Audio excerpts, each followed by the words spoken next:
Okay, awesome. So good afternoon, everyone. Thank you for showing up to our webinar on student homelessness and what the North Carolina communities can do about it.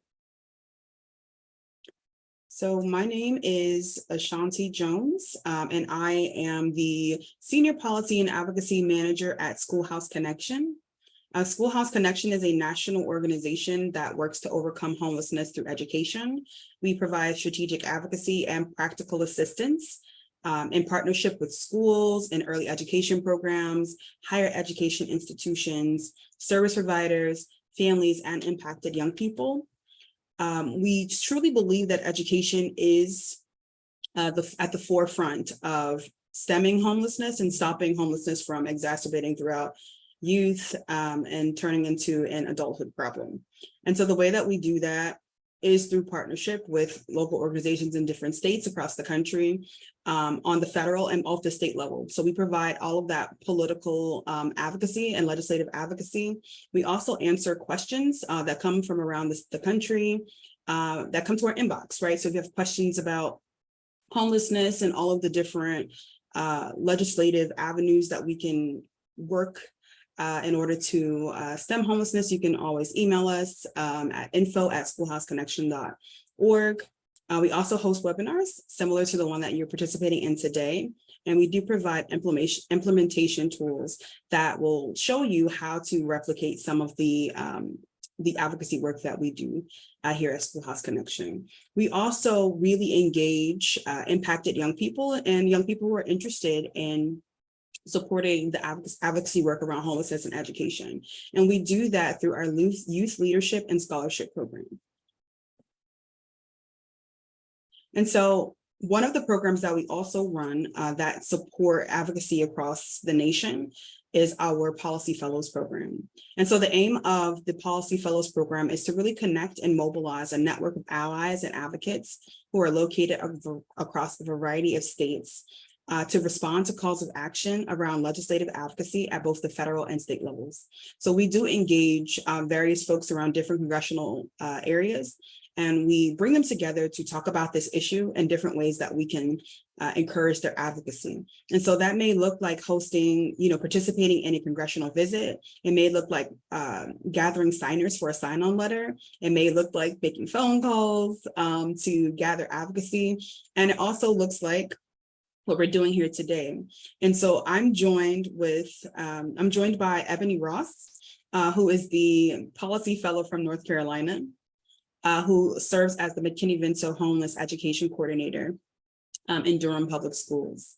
And so I'm going to turn it over now just to introduce yourself and talk a little bit about your participation in the Policy Fellows program.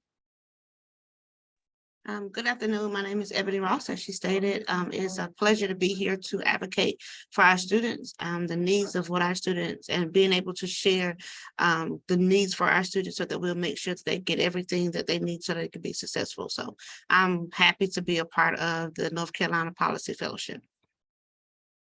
Awesome. So thank you for that background, Ebony. And so the reason why we're here today, obviously, given the title of this webinar, is to talk about student homelessness and talk about what it looks like in North Carolina and how each of you can become strong advocates for our young people. And so we'll talk about all of the different definitions and policy agendas and everything regarding student homelessness. And then we'll talk a little bit about how you can activate your own personal advocacy to support that. And so generally, 1.1 million young people are experiencing homelessness each year, right? And so these are students who are from pre-K, so that's age 3 and 4, all the way through grade 12, right? And these are young people who have been identified by public schools in 2020 and 2021. And the reason why the identified part is so important is because identifying young people who are experiencing homelessness is incredibly difficult. And one of the main reasons why is because a lot of young people have a very limited idea of what homelessness looks like. And many don't even understand that they're experiencing homelessness. And so it's very difficult to even communicate that. And we also are not always training folks who have interactions with young people to recognize the signs. And so it can very well be way more than 1.1 million. And prior to the pandemic, this number was higher. but unfortunately contact has been lost with with hundreds of thousands of students. And so they're not necessarily included in this 1.1 million number. And so many schools have reported those challenges in both identifying and maintaining contact with students who were experiencing homelessness during the pandemic. And I know that I'm about to cover a lot of information, both Ebony and I, and so I just want to encourage everyone to utilize the chat and the Q&A features so that you can stay engaged with the conversation. And so we are also joined by Rod Montz, also from SchoolHouse Connection, who'll be monitoring that and trying to answer some questions in the interim, like while we're talking. And so feel free to continuously throughout the presentation ask those questions and write in the chat. And then as we stop for questions, we'll take a look and kind of see what we can answer here in real time. Okay, thank you. And so generally, when we think about homelessness, the first thing that comes to many of our minds are, people who we see on the streets who are, living in public encampments or, folks who are holding signs or, asking for money. But homelessness is very, very pervasive, and it looks very, very different. And so some of the ways that our young people experience homelessness are by staying in a motel, whether or not that motel is paid for by a parent, using salary wages, or by some sort of, public service organization. Staying with other people following an eviction is also a form of homelessness. Staying at a domestic violence shelter or any other type of shelter is also a form of homelessness. Couch surfing and living with multiple families in a single dwelling, so living doubled up or tripled up, these are also forms of homelessness. And so I'm going to turn it over again to Ebony for a moment, just to talk about this in the context of North Carolina. Yes, thank you, Ms. Jones. So Durham Public Schools identified 1,065 students last year. And out of those 1,065 students, this is what we found, that 49 of those students were unsheltered, meaning that they had no place to go. They were outside. A lot of those families were outside. A lot of them were in their cars. 83 were in shelters, so that we only have 3 shelters here in Durham. We have one family shelter, one local shelter, and then we also have the domestic violence shelter. So 83 students were identified as staying in one of those 3 shelters. Nighttime for hotel and motels was 202 students. And so we have several motels in the area. And a lot of our families like to utilize those hotels, especially now that the rent is increasing. A lot of families are migrating to motels that have like the kitchenette. So a lot of our families were dwelling in the hotel. So it's 202 represented there. And then, of course, the doubled up 728 students were identified as doubled up living with other family members. And that's a very large number. So we see that a lot here, that a lot of our families who are identified as McKinney-Vento are considered doubled up. And then, of course, as Ms. Jones just mentioned, we identified 126 unaccompanied youth. But again, I am sure that we are under identifying with that particular population, because it's so hard to get youth to share that information with us or to just disclose it. Some of the time they're just very afraid. They don't know what to say. They don't even know that they're homeless, as she just mentioned. But we did identify 126 students last year. I mean, that could go from elementary to high school. So it's not just only high school, 126. So it could be any grade level. Yes, and we also provided, thank you, Ebony, and we also provided the numbers for North Carolina in general, just so you can have some context to understand how pervasive this issue is throughout the state, right? Durham is just one of the public school systems and has such a large number, but there are literally tens of thousands of young people who are school age and students who are experiencing homelessness in North Carolina. I could just add one more thing. So currently in this school year, I know it says 2022 there, it should be 2021. These are the numbers that we identified last year, but so far we have about 600 students, and that's including siblings. I know the siblings list is not here, but the state requires us to identify any student who has a sibling 0 to 5. Thank you. And so education and homelessness really do go hand in hand, right? 42% of students who have experienced homelessness say that they have dropped out of school at least one time. And 60% say that it was hard to stay in school while they were homeless for very obvious reasons, right? And homelessness in itself is associated with an 87% likelihood of dropping out of school altogether, being chronically absent, which is also an indicator of, in itself, of graduating, right? And they're also at the brunt end of disproportionate school discipline. When school officials are not aware of what homelessness looks like and are not taught about the signs and how do we identify a student as being homeless, we don't necessarily provide them with the accommodations that they need and that would facilitate a successful educational experience. And so what that looks like is suspensions, expulsions, detentions, all things that would continue to deter a young person who has this chronic issue from continuing to attend that school. And so over time, the achievement gap that exists between homeless and low-income elementary school students will persist and may even worsen. And so when young people who are experiencing homelessness are continually pushed out of educational institutions, it has a huge impact on what their adult life will look like. Not having a high school diploma or the equivalent is the single greatest risk factor for young adult homelessness. Young people who do not have a high school diploma are 346% more likely to experience homelessness as an adult. And let's not also forget that we talked about, yes, there are young people who are homeless who live with their families, but there are also a number of young people who are homeless who are unaccompanied.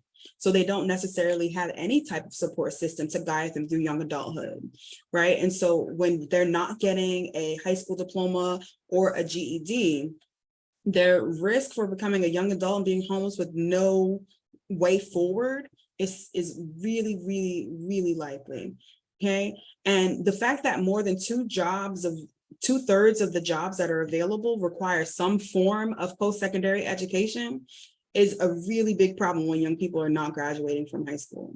Okay, and so the McKinney-Vento Act is one of the most important strategies to help overcome homelessness. And it has been extremely important throughout the pandemic when everybody, whether they were housed or unhoused, was having really difficult time staying afloat and making sure that they had consistent access to school. And so the McKinney-Vento Act in itself helps remove barriers by keeping students in their school of origin. So even if they, are living doubled up with someone or have to constantly move to a different hotel or shelter, young people will still have that continuity of education because they can still have access to their original school. They do not have to change, right? And then it also helps us to provide students with transportation. So again, that same issue, if they have to, move somewhere that's a little bit further from school, they will be able to still access their institution by being provided transportation. If they do have to move to a different school district, they would be provided with immediate enrollment, which means that there will also not be a gap in their educational experience. And it also aims to help and assist students through graduation and beyond. And once we get a little bit further in this presentation, we'll talk a little bit about the provisions for higher education. And again, I just want to encourage folks to write in the chat box in the Q&A if you have any questions about anything that I'm mentioning so far. Okay, and so one of the most important things for helping with the identification of young people being homeless, but also helping their own personal agency for saying, yes, I'm experiencing homelessness, is defining it, right? And so when you think about who's eligible for McKinney-Vento services, we use this definition, right? So these are children and youth who lack a fixed, regular, and adequate nighttime residence. And so this includes people who are sharing housing with others, due to housing or economic hardship or any other kind of reason. And in 2020 to 2021, that school year, 77% of young people who were eligible for McKinney-Vento services fell under that umbrella, right? It's living doubled up. Living in motels or hotels, kind of trailer parks, or any other, camping grounds or outdoor kind of residence. 8%, right? 8% of the eligible students from McKinney-Vento were identified in that way.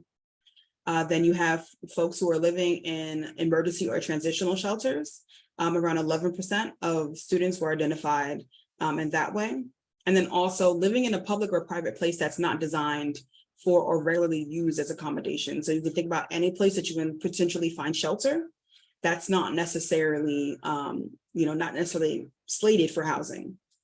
Also living in a car, park, abandoned building, any sort of substandard housing, a bus or a train station or similar settings.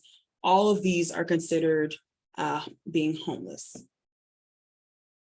And so I will stop here for a second just to see if we have any questions, any comments, or anything in the chat box. Okay, awesome. I'm not seeing anything yet, but feel free to continue to think through some questions that you may have. My colleague Rod is monitoring both chat boxes. And so now we'll move forward to talk a little bit about what do we do about the issue, right? We talked about what the issue is, how to define it, the issues with, the issues with identifying and enrolling young people who are experiencing homelessness, but there is action steps. There are action steps that we can take, right? And ways in which that we can engage our legislators to be mindful of the issue. And so one of the ways to do that is through some of this legislative advocacy. And so the Congress that we currently have, right, the House is almost evenly split, right? We have 221 Democrats and 214 Republicans. And then the Senate side, we have about a 50-50 split, actually, exactly, between Democrats and Republicans. And so we have to recognize how important it is to have bipartisan support when trying to pass legislation in this day and age for anything, but especially for issues that we're talking about today, right? When it talks about youth homelessness and kind of curbing it. And so a part of the Policy Fellows program has been to speak with their congressional representatives. So Ebony and the other Policy Fellows actually participated in conversations with your senators to talk about this issue and to garner their support for young people who are experiencing homelessness. And so there are three things that have been shared with legislators, three priorities for homelessness for youth and their families, right? And so those three things have been: one, flexible funding to support homeless and children and youth, to remove barriers to higher education for homeless and foster youth, and also the Homeless Children and Youth Act. And so I'm going to go through what each of these mean and the implications of them. And so feel free to, write in the chat or the Q&A box if you have any questions about anything. And so first, we're talking about flexible funding for students experiencing homelessness. And so what the ask has been is for $800 million to be given towards these appropriations, right, to fund programs like the McKinney-Vento, right, McKinney-Vento Act, right? How can we get $800 million in flexible funding that will support young people who are experiencing homelessness to connect to their education, right? And so at one point, right, the American Rescue Plan did give a number of funds to various states. However, it was not a consistent or stabilized commitment. And so I'm just going to turn to Ebony just for a few minutes to talk a little bit about what North Carolina has done with the ARP funds that they've received. Yes, so I am really excited to talk about this part of the presentation because had it not been for the American Rescue Plan, there are a lot of things that we would not be able to do. So having this funding has been effective in our district. One of the things that we were able to do, we were able to hire a youth case manager, and that person is, his primary role is to provide case management to any student who has been identified as McKinney-Vento and who is a homeless unaccompanied youth. So he's making contact with those students. We wouldn't have been able to do that before. We also have tutoring services for our high school students. And so it doesn't look like students just meeting with teachers at the school, but this is an actual tutoring program that is off-site that provides college prep classes, tutorial services in math, English, of course. Also talks about what happens for those students who may not want to go to college, who may want to go straight into the workforce. So they're providing those students with skills how to do that. Another thing that we're doing, we've identified our highest elementary school that has the highest number of McKinney-Vento students. So we have a tutorial program right in the school. So we're utilizing the funds to do that as well. One of the things that we're working on doing is providing a library at the shelter for our birth to 5 students who are not able to attend school or who are on a wait list for Head Start. So they'll have the books at the shelter. Looking at my notes. We're working with Life Skills. Life Skill is the only unaccompanied youth shelter here. So we're providing a study space for those students who are residing at Life Skills. And so that's one of the things that we're really happy about, to be able to give students who are staying at that shelter a place to be able to study and read or whatever it is they need to have for school. So they have a designated place to do that. Also, with our unaccompanied youth, we are also utilizing the funding to pay for co-located mental health services for our unaccompanied youth who do not have insurance, who are not living with their parents. So we're able to bypass all of those things and make sure that we're able to cover the cost for those students. So we're doing about 30 students. We are allotted money for 30 students to receive co-located mental health services. Awesome. Thank you so much for that, Ebony. As you can see, there's been so much that, Ebony in her role as a McKinney-Vento liaison has been able to support our young people with some of the American Rescue Plan funds. And so $800 million is 8 times the annual appropriation that we're actually giving for McKinney-Vento, right? And so, we absolutely need more of what the programs that we've been able to supply, right? And so that's only, one state. Nationally, we need to be able to identify more young people and support them, right? We need more liaisons to be able to help with the identification, enrollment, and graduation, facilitate the graduation of our young people. And so this $800 million appropriation is really geared towards giving us that flexibility, right? To be able to say, okay, our families, who have children who are enrolled in these schools need certain, elements, right? That they cannot necessarily, access on their own, right? And so what this $800 million would do is just really increase the capacity of liaisons to be able to really support young people in a very meaningful way. And so that's more funding than the previous 10 years of EHCY funding combined, right? And so we need that sustained commitment from the state in order to continue to meet the needs of students who are experiencing homelessness.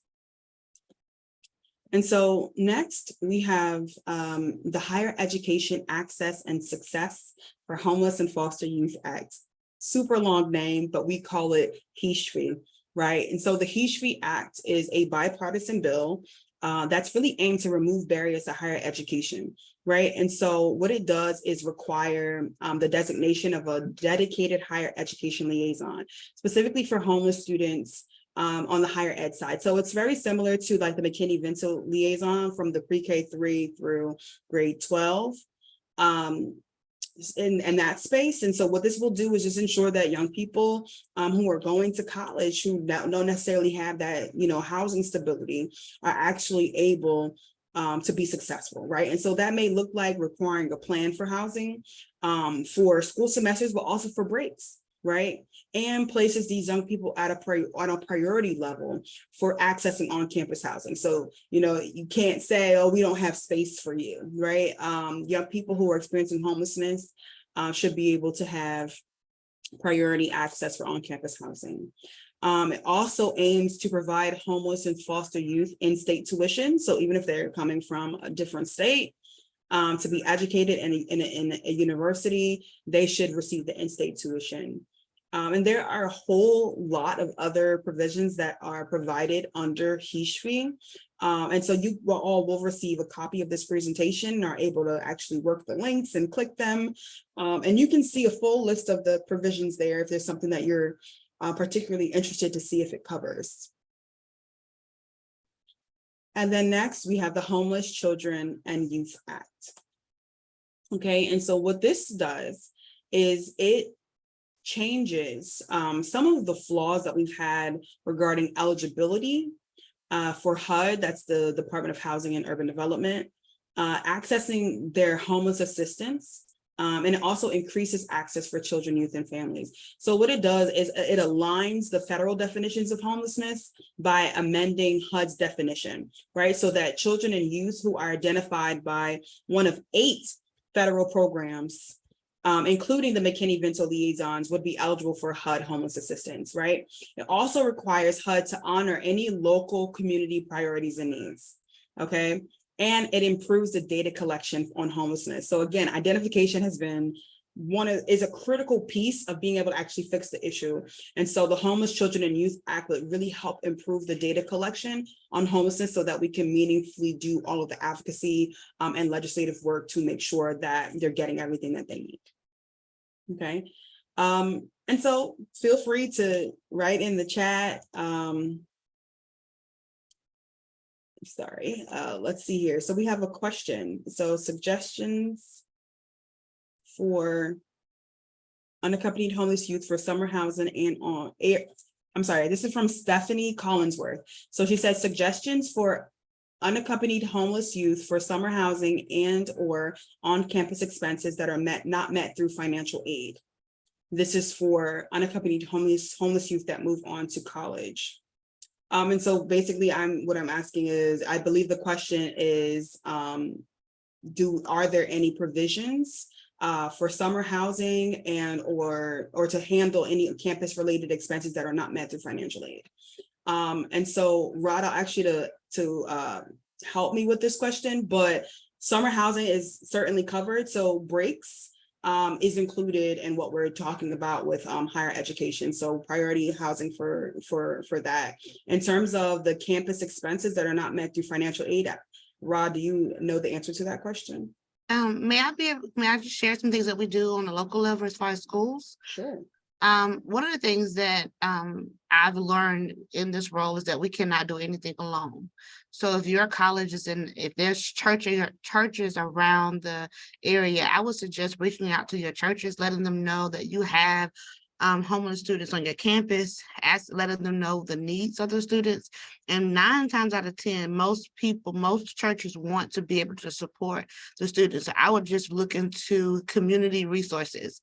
If you don't have any, it would be easier to just, start sending emails or calling different agencies to let them know that you are supporting students who are homeless on your campus. And that way you can have people, like, for instance, when I need additional information for a family with different resources, I'm just able to contact them and say, hey, I have a family that needs laundry detergent. And so there's a church that provides us with laundry detergent for our families. Or we have a student who, needs hotel stays or whatever it is that need. You already have someone that's set aside to provide you with resources. So that's just a suggestion that we use on the local side. Thank you for that, Ebony. Rod, did you have anything to add?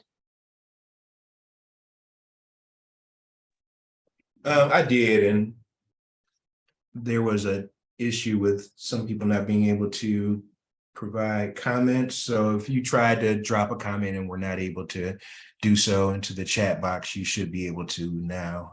We apologize for that.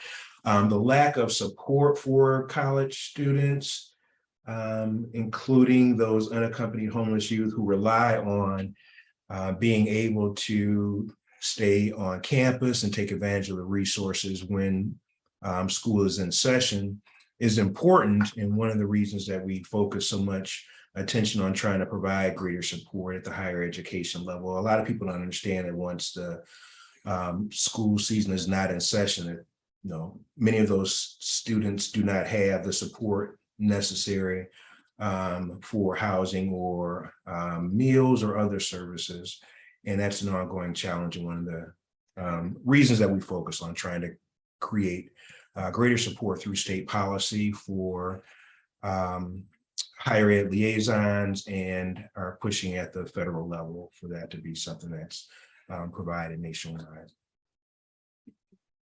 Thank you so much. And so, again, those are the types of questions and concerns that can be brought up to your representatives and your senators, right? And so the ask of you all today is, like, after hearing all of this information, understanding all of the policies and the legislative, what exists already on the legislative level, that some people are pushing already, these three bills, right? And so we're asking you to encourage your senators and encourage your representatives to support that flexible funding, right? That $800 million, support it so that, folks like Ebony can actually do their job and help, facilitate the education and graduation of young people experiencing homelessness. And also co-sponsoring the Higher Education Access and Success for Homeless and Foster Youth Act, right? HESHV Act. Making sure that your senators are involved and understand that this is something that's important to you, right? And then lastly, co-sponsoring the Homeless Children and Youth Act. And so these are all things that are within your own personal, advocacy and capabilities of doing. Our representatives are our representatives. They are there on the federal level and on the state level to represent the interests of their constituents. And as a constituent, it's really important that you recognize the power that you have and encourage your representatives and your senators to highlight these things, right? To co-sponsor these acts and to support all of the things that people are trying to do to support young people in North Carolina.